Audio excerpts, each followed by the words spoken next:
Chers collègues, la parole est à Monsieur Paul Molac, ultime orateur inscrit.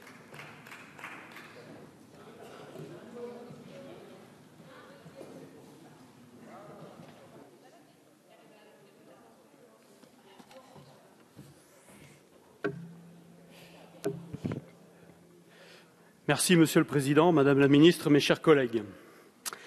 Les résultats des élections européennes de ce dimanche montrent plus que jamais que nous avons besoin de réformer en profondeur notre système institutionnel. Car avec le résultat de ce dimanche, comment ne pas comprendre que les citoyens s'éloignent de la vie politique quand ils ne comprennent rien à nos institutions, à la façon dont sont nommés ceux qui la dirigent. Le millefeuille, les compétences partagées, la complexité des procédures, ils n'y comprennent plus rien. Alors oui, mes chers collègues, il est temps de réformer notre système administratif français. Le Premier ministre s'est engagé résolument avec le Président de la République pour une réforme territoriale ambitieuse, donnant aux régions des moyens d'action, se rapprochant des standards européens, et nous leur souhaitons d'aller le plus loin possible, et nous les soutiendrons. Toutefois, je le répète une nouvelle fois, fidèles au principe de décentralisation différenciée, nous ne pouvons accepter que cette réforme territoriale soit sous-tendue par une logique purement comptable de division par deux du nombre de régions.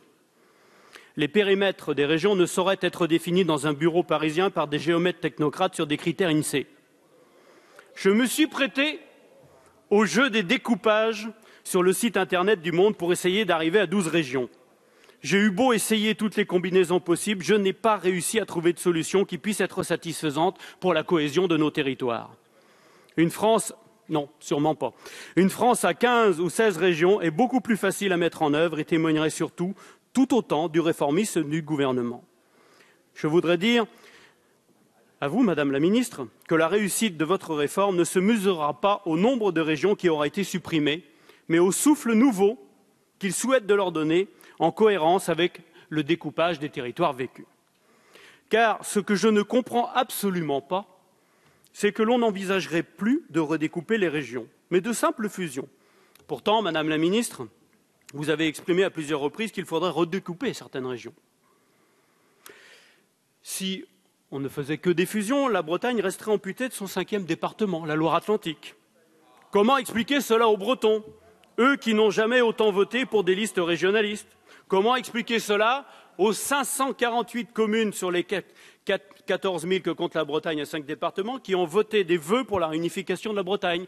Comment l'expliquer à ceux qui, depuis plus de 40 ans, manifestent à intervalles réguliers, à plus de 10 000, il y a encore un mois, par exemple, pour la réintégration de la Loire-Atlantique à la Bretagne?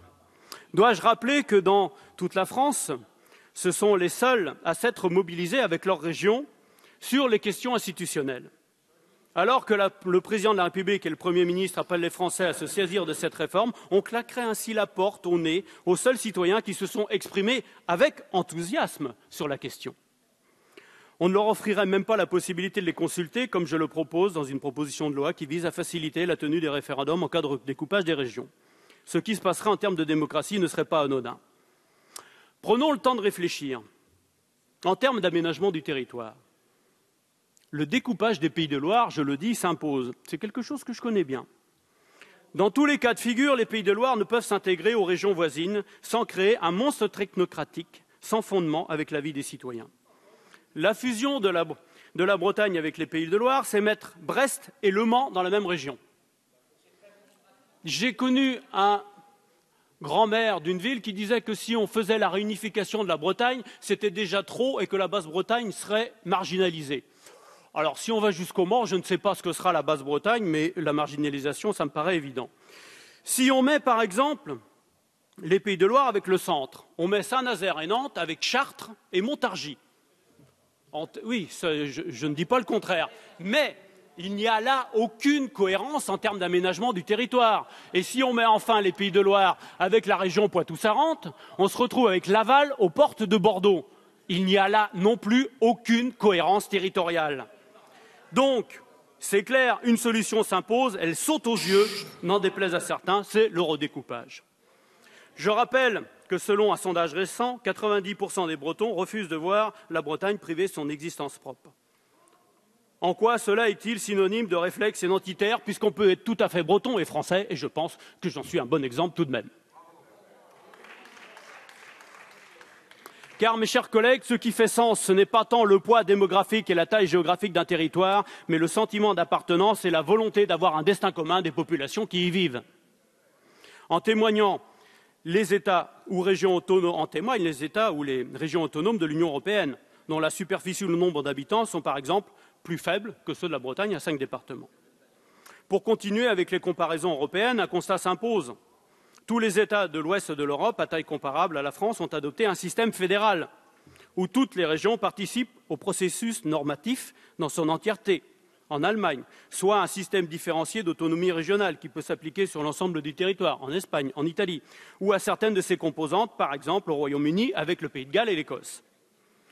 Il est en effet bon de rappeler que ce qui est à l'œuvre chez nos voisins, la région partage avec l'État le pouvoir normatif et les assemblées ou parlements régionaux s'imposent en droit et en fait au niveau des collectivités infrarégionales, y compris les métropoles, sans que cela soulève quoi que ce soit comme contestation.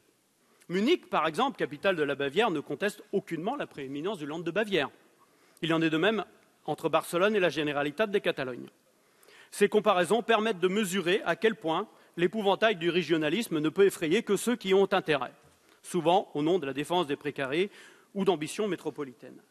À ce titre, la prise de position publique aujourd'hui d'un certain nombre d'élus du Grand Ouest, qui se prononcent contre une Bretagne à 5 départements avec une réintégration de la Loire-Atlantique, vise à quoi finalement? Ils n'ont pas le tort d'être élus, bien sûr, Monsieur Piron, mais il faut bien voir les choses en tant que cohérence d'aménagement du territoire. Les métropoles ne peuvent être comme les villes libres de l'Ancien Régime, ne se souciant plus d'être des pôles structurants de leur espace ou de leur hinterland. C'est bien clair. Il faut donc qu'elles soient effectivement sous la coupe des régions.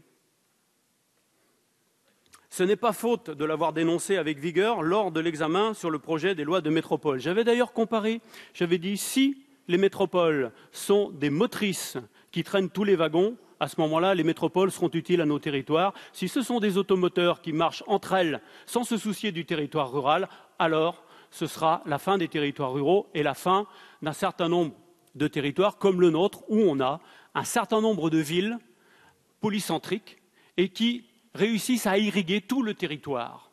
C'est le cas de la Bretagne, par exemple. C'est la raison pour laquelle nous soutenons fortement la volonté du gouvernement de rendre prescriptifs les schémas régionaux de développement économique et d'aménagement durable du territoire, afin qu'ils s'imposent à l'ensemble des collectivités situées sur le territoire régional et permettent un développement équilibré qui bénéficie à tous. Car sur le fond de la réforme, en dehors des redécoupages territoriaux, nous rejoignons le gouvernement et le Premier ministre sur bon nombre de points contenus dans l'actuel projet de loi que nous avons toujours défendu avec cohérence. En plus de la prescriptivité des schémas régionaux, il en est ainsi de l'exercice d'un pouvoir réglementaire pour les régions qui leur permettra d'adapter les lois à leur environnement local.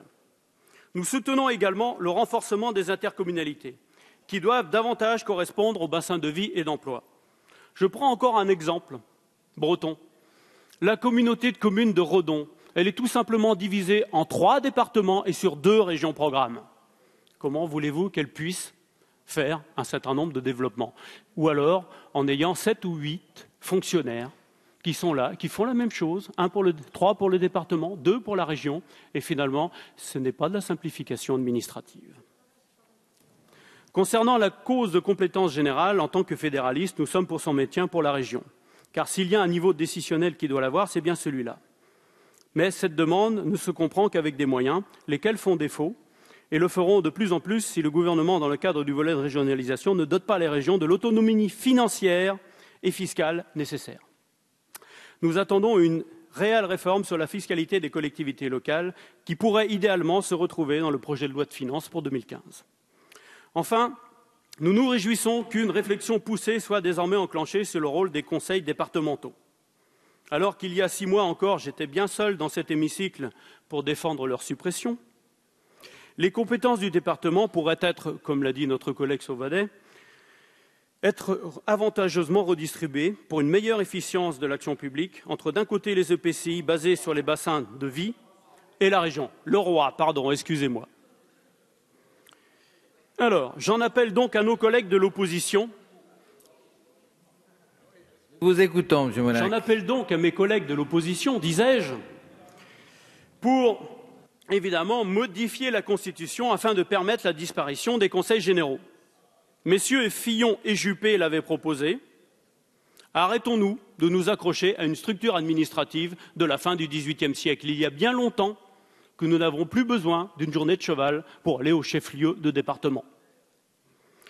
Il faudra donc du courage, de la persuasion pour mener à bien une réforme territoriale ambitieuse dont le but est une meilleure efficience de l'action publique en allégeant l'indigeste millefeuille institutionnel.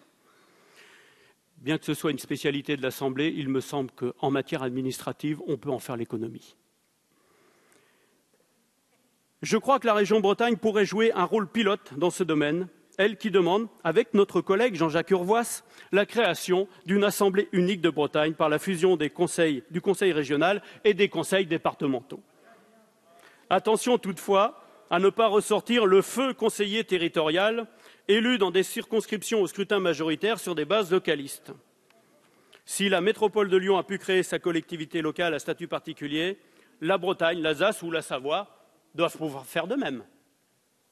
Compte tenu des réorganisations territoriales à venir, le report des élections régionales et cantonales nous paraît relever du simple bon sens. En effet, quel intérêt d'élire des conseillers régionaux et départementaux alors qu'ils ne sauront pas quels seront leurs périmètres et leurs compétences? Je termine, Monsieur le Président. Mais pour clarifier l'architecture, il y a un énorme effort de transparence démocratie à réaliser. L'accumulation de couches au pouvoir important mais sans légitimité démocratique suffisante est un mauvais signal démocratique. Il est indispensable que l'élection au sein des intercommunalités et des conseils métropolitains se fasse au suffrage universel le plus rapidement possible. En tout cas, une partie des délégués doivent être élus au suffrage universel. Voilà, mes chers collègues, les fortes attentes que nous exprimons sur cette réforme, jadis présentée par le Président de la République comme la mère des réformes.